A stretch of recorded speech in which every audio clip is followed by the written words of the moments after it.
Greetings to all the pupils and Mrs. Watson's life science classes at Creston College. This short video will be an introduction to how you start your first virtual exam using a program called exam.net, which Creston is going to be using. Welcome to the brand new world of lockdown and digital examinations.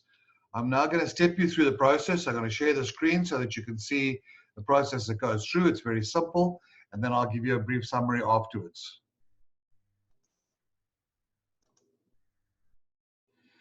Right. Mrs. Watson would have sent you a link either in your WhatsApp or as an email. If you're doing your work on a laptop or a desktop, which I would strongly recommend, you then simply click on the link in the email. If you've been sent by WhatsApp, you need to type the link exactly as it is, either copy or paste it into your browser or type it exactly as it is into your browser. I'm going to go and do that right now.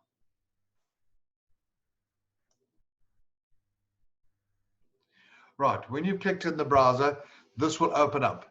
Student, you need to type in, these have to be done. You type in your name, Steve, surname, Smith,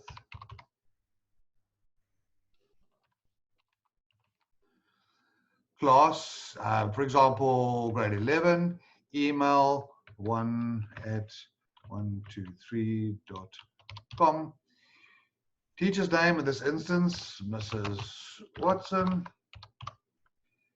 and your phone number. Right, you have to enter those details in so we can know how to track you and to send you your results. Then your next stage is you go to fetch the exam. Now, at this stage now, if the exam has not yet been opened, let's say, for example, the grade 11s are going to be doing an assessment tomorrow on a case study on measles. Now, that's going to start at 9 o'clock and be open for an hour.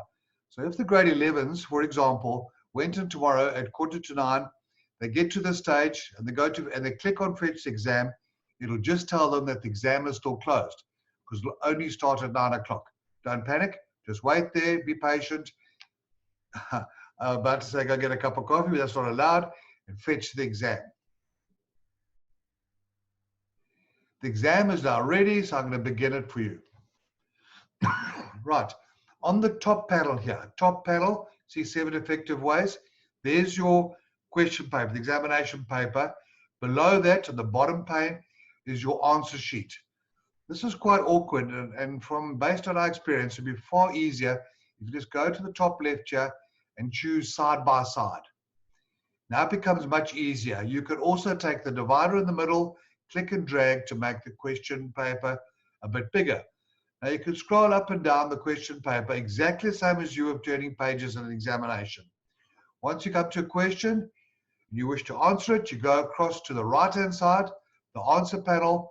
You then type in your answer to question, for example.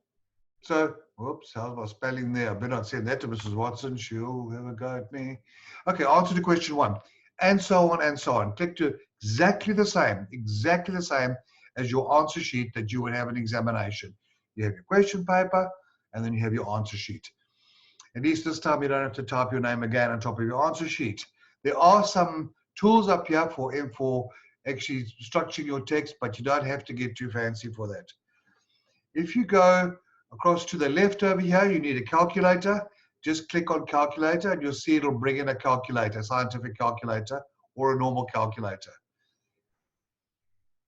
I'll go back, close that calculator off. You can leave it open, it sits there. You can also chat to the teacher if she's encouraged that. If Mrs. Watson has said, send me any queries or points for clarity or emphasis in the first 10 minutes, here's where you click on my chat, go to the bottom right, and you would chat and she would answer. Okay, I'm going to go back to showing the exam. Now you've typed here. Now the exam is for 1 hour, and the example I made today, the exam is for 1 hour. If you've finished before the hour, go to the top left here. There's a button there called Submit Exam. Now, if you get to the hour and you haven't finished, Mrs. Watson will then go and close the exam anyway, unless she's been kind and given you a couple of extra minutes, of course. Okay, you got close the exam. Don't worry, your work that you've done right to that point will have been saved exactly the same as if you'd submitted it. However, if you finished earlier, you can go and submit exam. It'll ask you one more time, do you want to submit? Because this is the end of it. Once you've sent it, you've handed it in. This instance, you're confident, you've double checked, and you made sure everything's correct, submit exam. Very politely says thank you. That is the end and how simple the process is. I'm going to go out of the screen share now. Right, brief summary. You will be sent, this is virtual examinations, assessments, or case studies. You will be sent a link by wherever, either WhatsApp, SMS, email. If the link is on the device, your laptop or your desktop where you're going to be doing your work, then just simply click on the link to open the exam. If it's on another device, like for example WhatsApp, just copy type that address exactly as it is into the address bar of any browser, the same thing will come up. You enter your details first, so it's recommended you do this a few minutes before the published start of the exam.